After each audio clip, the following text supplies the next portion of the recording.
来关心天气，今仔日开始各地头水气减少，气温卖小可啊回升。尤其是拜六的时阵，这气温可能会升到25度，遮尔啊烧热。也毋过礼拜是又有一波冷气团的报道，预估气温会降到14至18度，有可能会寒到后礼拜三。所以提醒观众朋友，就一定要注意天气的变化，要记得穿好烧。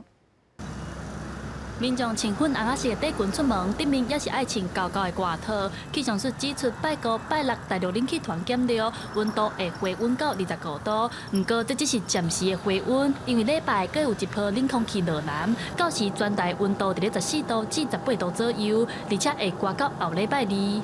而冷气团会持续到下周二这段时间。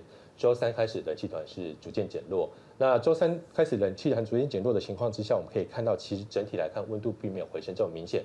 乌阴的天气，民众甲雨伞早出门，就加随时会落雨。气象署表示，拜五水气有豆豆减少，不过全台嘛是有可能有短时间的阵雨。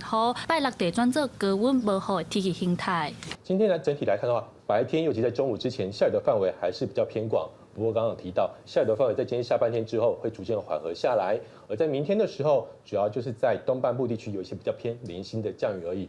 虽然拜六各地拢是出日的好天，不过气象署提醒，礼拜到后礼拜四北海岸和东半部水汽会增加，到时会有短时间的阵雨。